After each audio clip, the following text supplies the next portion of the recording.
اچھا، اس کا تھوڑا سا ایک بیک گراؤنڈ دینا چاہتا ہوں. میں اس بحث میں نہیں جانا چاہتا کہ 4.5 کروڑ پشتون جو ہیں وہ افغانستان کے اندر ہیں اور ہم نے 20 لاکھ افغانستان کو یہاں پر پناہ دے رکھی ہے، اور پاکستان ہر حالت میں ہمیشہ سے جو ہے وہ اچھا سلوک کرتا رہا. لیکن میں پھر آپ کی نظر جو ہے وہ دوبارہ لے کر جانا چاہوں گا کہ انہوں نے یو این کے اندر جو ہے وہ جب ٹیریٹوریل سٹیٹ، جس کو آپ ڈیوڈنٹ لائن کہتے ہیں، جو بنتی ہے تقریباً 2670 کلومیٹر کے قریب، یہ ڈیوڈنٹ لائن بنتی ہے. لیکن یہ معاہدہ ہوا تھا انگریزوں اور افغانوں کے درمیان، اور اس کے بعد کے جو معاملات چلتے رہے وہ میں بعد میں آپ کے سامنے ذکر کرتا ہوں. تو یہ جو بدترین تنازعہ ہے یہ ٹیریٹوریل ہے، اور یہ ٹیریٹوریل تنازعہ ہم نے نہیں شروع کیا تھا، یہ ٹیریٹوریل تنازعہ ان کا تھا. اور کب سے تھا؟ اور انہوں نے پاکستان کو شروع سے ہی اپنا دشمن گردان لیا، اور ود ان ریلیشن شپ اور انٹرونشن جو بھارت کی ہونے دی وہ اس وجہ سے کیونکہ ہم کلچر کے حساب سے، ہم نام کے حساب سے، ہم مذہب کے نظام کے ساتھ، ہر لحاظ سے ہم ان کے ساتھ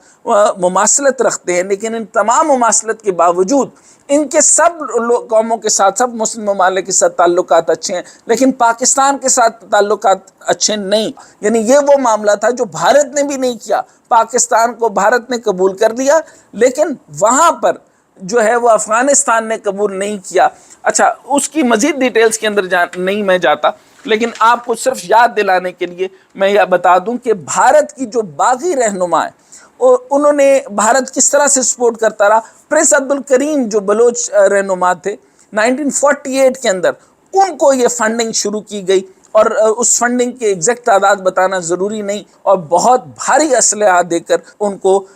پاکستان فوج کے خلاف اکسایا گیا. پرنس عبدالکریم بلوچ تھے، ان کو اس معاملے کے لیے لایا گیا دوبارہ سے کہ یہ فاٹا اور کے پی کو جو ہے وہ افغانستان کے اندر شامل کرے. تو اس کے لیے انہوں نے فورسز بھی بھیجی. آگے میں چلتا جاؤں اور آپ کو یہ بھی بتاتا جاؤں کہ اگر آپ کو یہ تاریخ کمزور ہو گئی ہے تو خان لیاقت علی خان کو راول پنڈی کے اندر جو ہے وہ سعد اکبر ببرک 1951 میں انہوں نے جو وہاں کے قوم پرست رہنما تھے، انہوں نے لیاقت علی خان صاحب کو گولی مار کر ہلاک کر دیا. یہاں تک جو ہے یہ معاملہ آپ کے سامنے میں صرف اس لیے رکھ رہا ہوں کہ یہ کوئی آج کا نہیں ہے منصوبہ. اور پھر جب اس کے بعد 1955 کے اندر جب اعلان کر دیا گیا کہ یہ کشیدگی بڑھ رہی ہے، تو اس کے بعد انہوں نے وارسے ڈیم منصوبہ تباہ کرنے کا بھی اعلان کیا، تاکہ ہمارے اور بے شمار ڈیمز، اور اس کے اندر میں آپ کو بھی جو ہے وہ یوں سادہ آپ سمجھ لیجئے کہ $29 بلین دے کر کے جو ہے وہ بھارت نے وہاں پر بہت سارے ڈیمز بنوائے اور بہت ساری انویسٹمنٹ کیے اور $بلین وہاں پر خرچ کیے، اور یہ نظام کے ساتھ یہ چلتا رہا. پھر میں تھوڑی سی تاریخ اس کے ساتھ، کیونکہ اب بات چلی ہے تو چل نکلے. تو 1960 کے اندر افغان فوج نے پاکستان کے ساتھ جو خود مختار ریاست کا معاملہ تھا اس کے اندر کافی ساری فوج کو ڈپلوائے کیا، اور ایک ریاست جو کہ آپ کا نیم خود مختار ریاست جو تھی باجوڑ. اب آپ نے دیکھا ہوگا کہ باجوڑ کے اوپر اکثر حملہ ہوتا ہے، وہ باجوڑ کا حملہ آج کے دن کا نہیں ہے، یہ 1960 کے اندر پہلا حملہ انہوں نے کیا تھا، اور اس کے اندر جو ہے وہ ہیوی ٹینکس اینڈ ارٹلری وہاں پر انہوں نے رکھی تھی. پھر 1986 جو ہے وہ کشیدگی جو ہے وہ کھل کر سامنے بہت زیادہ حد تک آ گئی. کھلنے کی بات تو ختم ہو گئی جب یو این میں انہوں نے تسلیم ہی نہیں کیا، تو ہم آگے کیا بات کرتے. لیکن 1986 کی کشیدگی جو بڑی، تو اس میں افغانستان کے اندر کیا معاملہ بنا کہ ڈائریکٹ، یعنی وہاں کی جو سوورن ہماری حکومت تھی، اس نے جب فیڈریٹنگ یونٹ یعنی ایڈمنسٹریٹو یونٹ کا اعلان کرنا پڑا، اور پھر افغانستان جو ہے وہ کسی طریقے سے امن کے معاہدے میں نہیں آیا، تو وہاں ایک جنگ ہوئی جس کے اندر 2 F-16 طیارے پاکستان کی طرف سے گئے، کیونکہ ان کی طرف سے 6 طیارے آئے جس کے اندر ڈوز 22 AN-26 اور جو 3 تھے ہمارے اسکواڈرن یونٹس جو تھے انہوں نے 2، اور اسکواڈرن 9 اور اسکواڈرن 3 نے ان 2 طیاروں کو گرایا،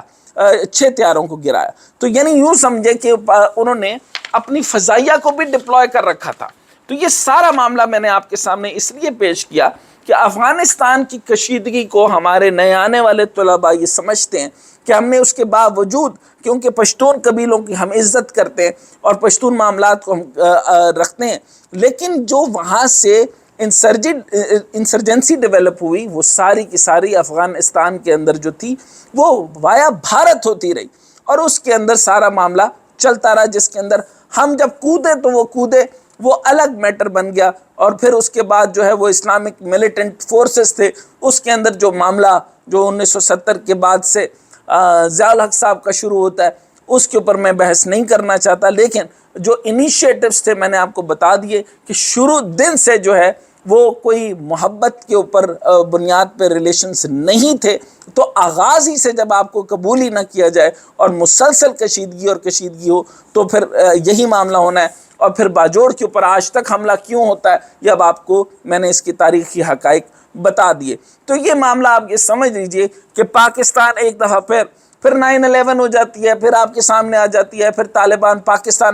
طالبان افغانستان بنتا ہے، جس کو میں افغان اے کہتا ہوں، پھر افغان اے اور افغان پی، یعنی طالبان افغانستان جو پاکستان ہے اس کو بھی انہوں نے بنیاد بنا کر پاکستان کی سرحدوں میں یعنی وانا اور باجوڑ اور باقی ایجنسیوں کے اوپر جو ہے مسلط کر دیا۔ بہرحال یہ جو ہے دہشت گردی پھر سے سر اٹھا چکی ہے۔